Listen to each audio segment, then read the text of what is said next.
Who really decided which heroes lived and which ones fell in the 10 long years of the Trojan War?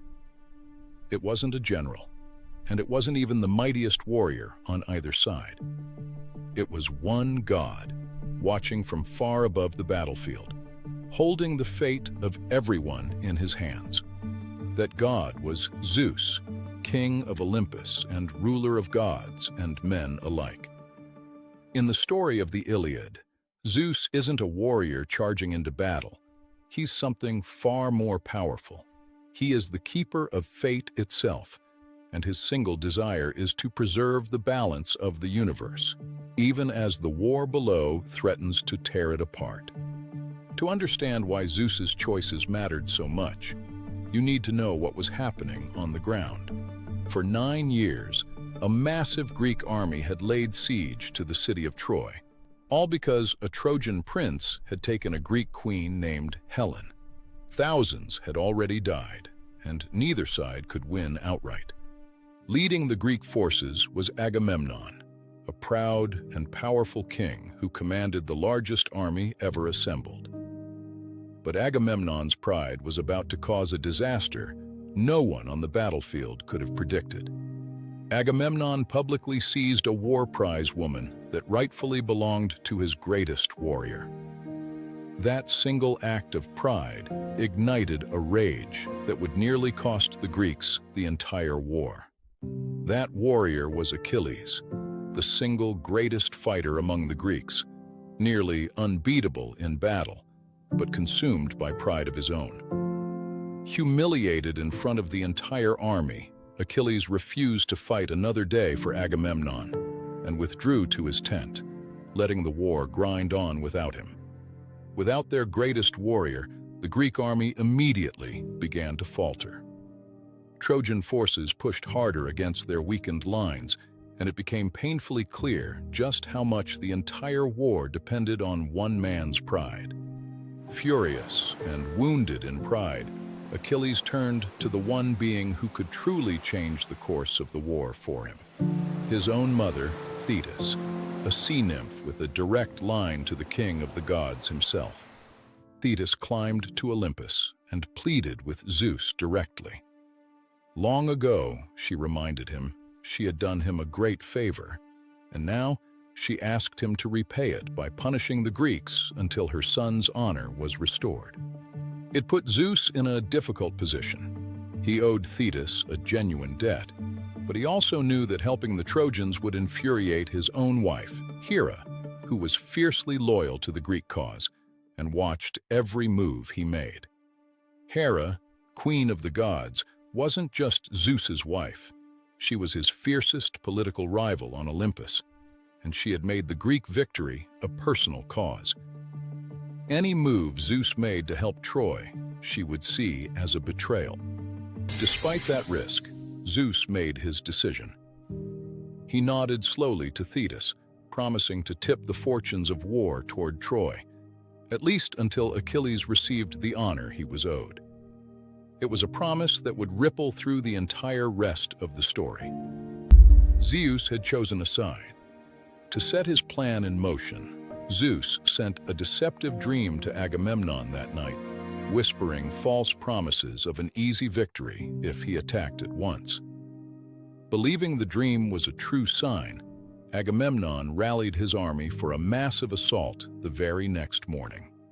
The battle that followed was a disaster for the Greeks.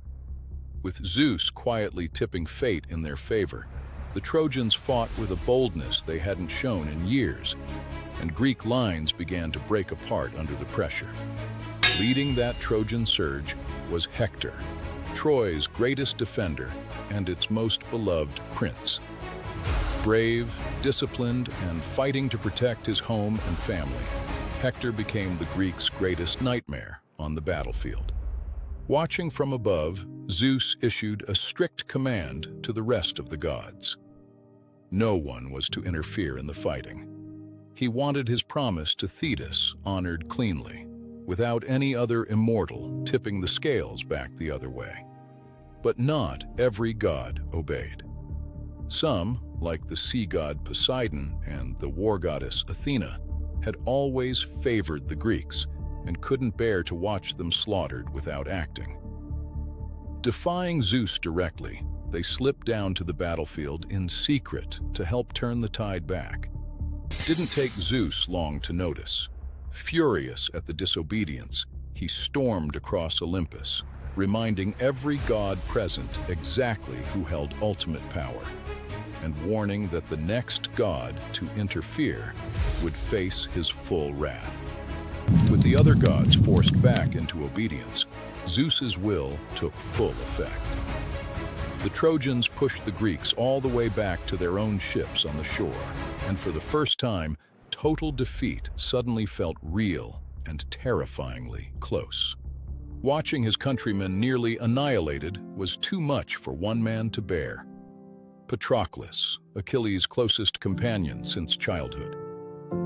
Gentle-hearted but deeply loyal, Patroclus could no longer stand by while his people were slaughtered. Patroclus begged Achilles for permission to wear his legendary armor and lead their soldiers into battle in his place, hoping the mere sight of Achilles' armor would scare the Trojans back. Achilles finally agreed, but with one crucial warning: push the enemy back and nothing more. Do not chase them all the way to Troy's walls. Meanwhile, fighting fiercely on the Trojan side was Sarpedon, a powerful ally of Troy, and, unknown to most mortals watching, one of Zeus's own mortal sons. His courage on the battlefield was about to put Zeus in an impossible position. Wearing Achilles' armor, Patroclus charged into battle and turned the tide almost instantly, driving the Trojans back from the ships. But soon, he found himself face to face with Sarpedon. And from high above, Zeus watched his own son walk straight toward his fate. For a moment, Zeus considered using his full divine power to simply pluck his son out of the battle and save his life. He lifted his golden scales, watching them tip slowly, agonizingly toward Sarpedon's death. But Hera stopped him. She warned that if he saved his own son from a fate already written, every other god would demand the same mercy for their own favorites, and the entire order of fate holding the universe together would collapse. He let his own son die. Down on the battlefield, Patroclus's spear found its mark, and Sarpedon fell. Grieving in silence, Zeus sent gentle divine spirits to carry his son's body home for burial with honor, refusing to let fate be broken, but making sure his son was not forgotten. Flushed with victory and wearing Achilles' fearsome armor, Patroclus forgot the one warning he'd been given.